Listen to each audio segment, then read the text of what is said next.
Hello, everyone. Welcome to another episode of Podcast with NC. This is the third finance episode, lack of financial literacy from schools and how to get your kids started.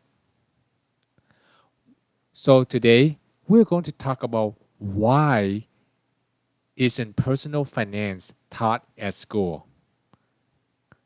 Growing up in America, we would think that having the financial class and learn how to budget our balance is really important. It is actually a survival skill. But why are they not teaching that? The thing is, the country's education system actually fails to identify the most relevant skills students should possess.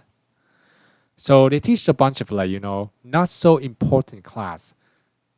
I know like math is kind of important, reading and writing is important, but there are other classes out there that are not as important, such as art, social study, history, and music, and etc.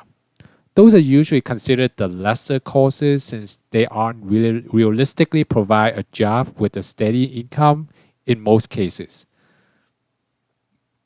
An average student that graduated from college rose 54% from 2004 to 2014. So imagine student graduating with heavier and heavier loans to repay. Even like nowadays, when people get married after college, and then they have their own kids, and then their own kids going to school, and the parents are still paying back the loan.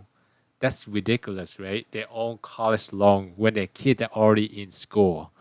Um, so it's getting really bad because people graduated without any financial knowledge. And so, why is that? And one of the biggest reason I believe is that kids follow their parents' personal financial habits.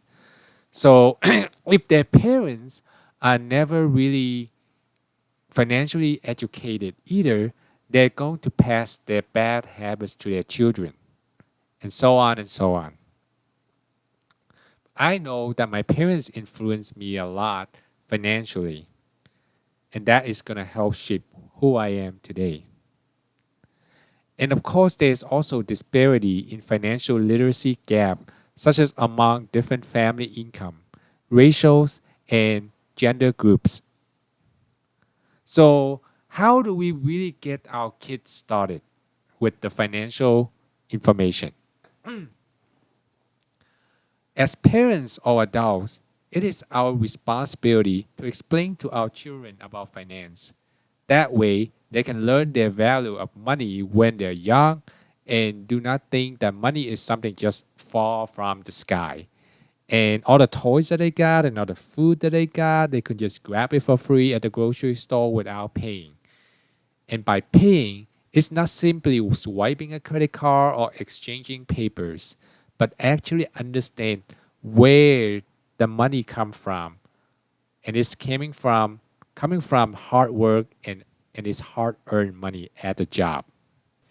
Some parents like to pay their kids some money if they complete their chores, and they can in turn use their chore money to buy whatever they want. This way, they understand that their toys come from their chores work and it takes time to earn them. So they don't just go into the toy store and just grab five different toys all at once. That will teach them the value of money and hard work. Another method is to give them a piggy bank and let them save their money. Starting this saving habit early in life will allow them to carry through this habit when they become older and understand the importance of saving. For older kids, you can try to teach them some financial literacy through playing cards or playing ball game. The most popular one is probably Monopoly. Engage in discussions with them. So, for example, don't just play the game. Explain why the bank has the most money. Explain why the game ends when one person owns all the properties. And that is where the game name comes from, the definition of Monopoly. It's fascinating to me that you can play this game and for many, many years, and people have no idea what Monopoly really means, besides the name of the game. So basically, that is kind of why we need to start it early. So let me just kind of share a little personal story about my financial literacy, how I got it and how I learned it. In high school, I had a class called economy, I think maybe economic, but that didn't really hit me hard. I didn't really taught anything that was managing my money.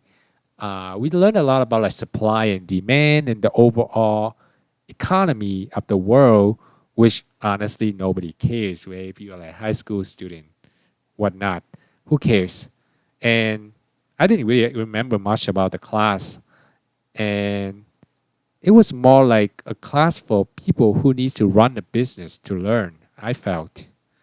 Then I had this class that was quite useful. It was called Money and You, but of course, like that was an elective class, right? You have to basically select it manually to go through it and learn the class. And for some reason, I signed up for the class and I had no idea what it was for, but I signed up for it. And from what I remember from the class, I remember having to practice in writing fake checks, balancing my budget, and my teacher was extra awesome. And she actually gave every one of us a $1 coin, which I still keep in my wallet today and never spent it. It was a really cool $1 coin. It was rare and I have not seen a lot of them around. So that is kind of the most memorable thing about that class besides writing the checks. But I believe that they also taught a lot about like balancing the budget and everything like that in there. Where I feel I actually really learned most about money management is really from my own life and my own experience. Growing up, we were not a rich family, and my mother would always tell us to turn off our lights and our fans when we leave our room. Don't ever let the water running without attention. Don't waste food. Always eat all your food. Those common sense things, that all parents should be telling their own kids. And also, we only buy stuff when stuff are on sale. The frugal lifestyle really made me understand the importance of money, and we should try to do our best to limit our expenses if possible. That's why I feel for kids who grew up in a rich family, it's very hard for them to understand the value of money because they never had to interact with money or the needs to learn to earn money. So if you think our kids are living a much easier and richer life than you, that is even a stronger case for you to start teaching financial literacy to your kids. We really cannot depend on the school system to teach our kids that because it is kind of a failed system.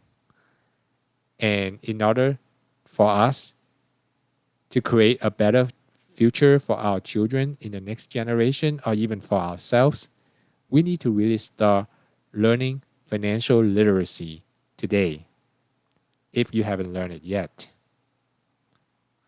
Today, that is all I have for you, financial literacy. Hope to hear some comment from you. Please leave anything. Thank you so much for listening.